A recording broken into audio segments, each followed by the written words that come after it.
का दूध और पानी का पानी हम करके रहेंगे।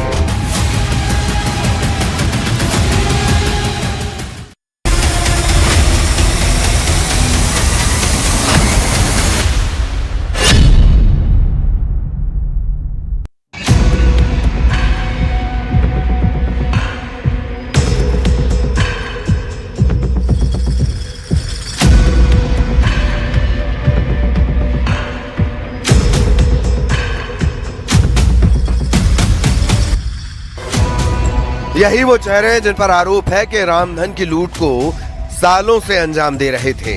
अभी और भी चेहरे हैं जिन पर शक की सुई घूम रही है, जिसमें ट्रस्ट के अधिकारी शामिल हैं, बैंक के कर्मी भी शामिल हैं।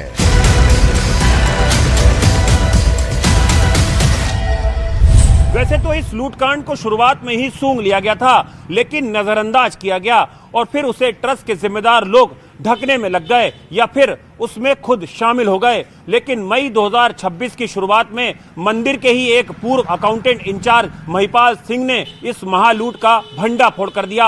आरएसएस से जुड़े महिपाल सिंह एक प्रोफेशनल ऑडिटर हैं। उन्होंने ट्रस्ट के अधिकारियों को महालूट के बारे में शिकायत की तो क्या हुआ, महिपाल सिंह को वहां से बेदखल कर दिया गया, निकाल दिया गया।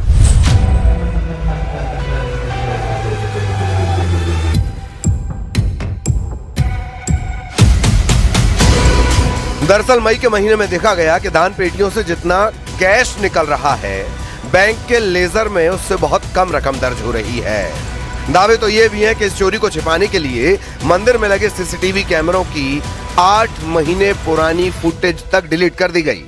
मामला बढ़ा, एसआईटी की जांच हुई, जांच को भी भटकाने की कोशिश की गई, लेकिन कुछ गुनहगार कैमरे में कैद हुए, कुछ सबूतों और पूछताछ से सामने आए और एक्शन शुरू हुआ।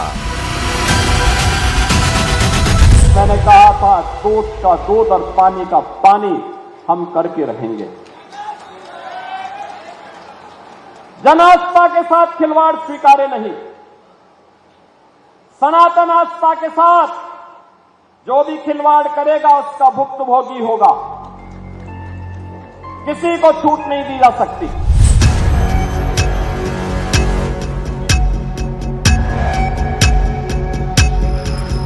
13 जून 2026 को ट्रस्ट के ही अनुरोध पर एक स्पेशल इन्वेस्टिगेशन टीम एसआईटी का गठन किया गया। एसआईटी ने 15 जून से 22 जून तक अयोध्या में डेरा डाला। 150 से ज्यादा लोगों से पूछताछ की गई।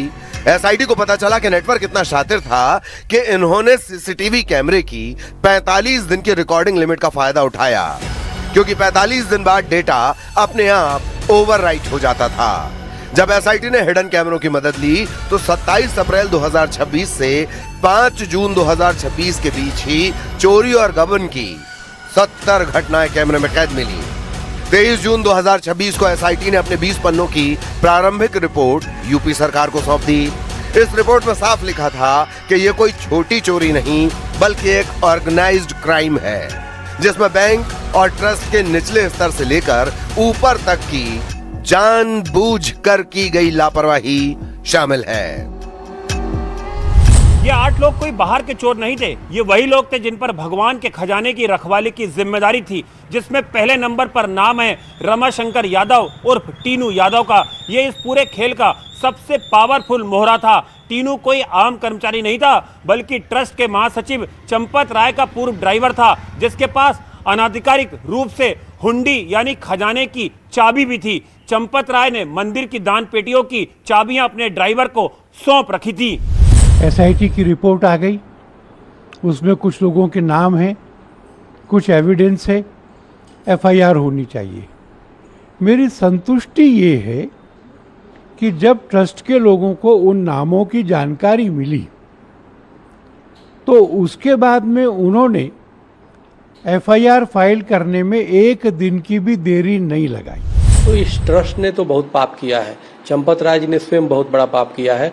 जो मूल पक्षकार हैं जो मुकदमे में राम जन्मभूमि का जिन्होंने जमीन बेच के लिए, उसको तक सम्मान इन्होंने चंपत राय ने नहीं दिया। और चंपत राय व्यक्तिगत रूप से जिससे लोग बताते हैं कि अहंकार में डूबे हुए थे, पता नहीं किस चीज़ का अहंकार। अगर त्यागी है, तपस्वी लोग बताते हैं कि वो जमीन पे सोते हैं, ये करते हैं, तो उसका भी तो कहीं ना कहीं अहंकार हो गया होगा। तो ये बड़ा दुर्भाग्य, जिसको राम जी के शरण में जाने वाला को सहज सरल होना चाहिए, उदार होना चाहिए, विशाल हृदय का होना चाहिए, इतनी संकीर्णता नहीं होनी चाहिए। तो मेरा मानना है कि वो राम का स्थान है, वहाँ के चरित्रवान बनो। चरित्र अगर थोड़ा सा भी आरोप लगता है तुरंत हटो।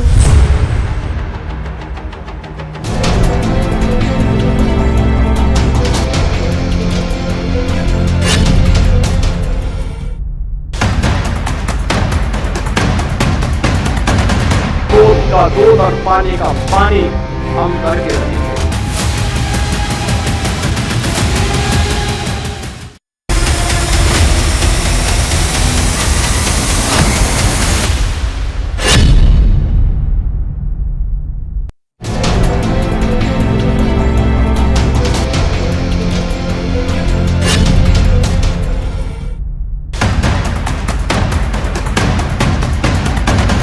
दूध का दूध और पानी का पानी हम करके रहेंगे।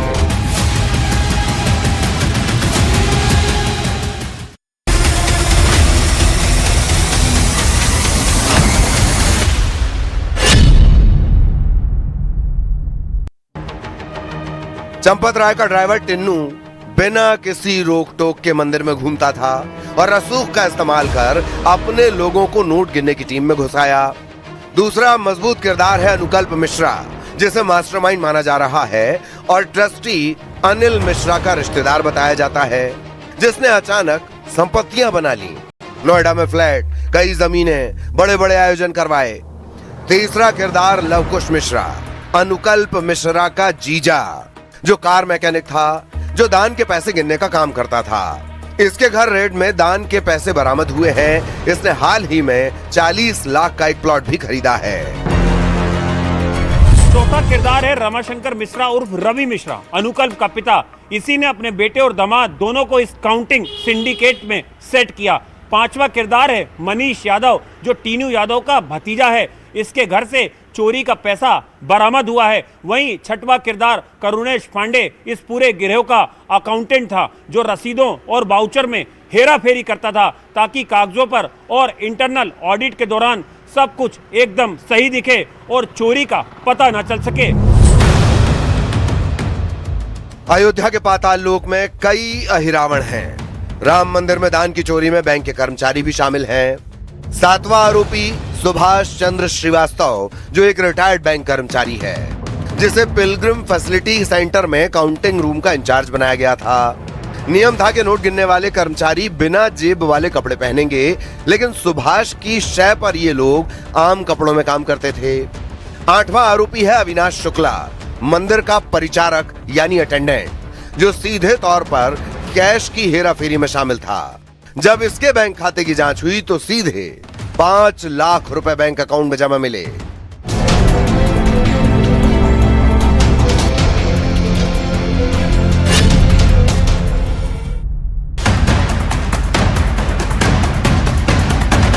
दूध का दूध और पानी का पानी हम करके रहेंगे।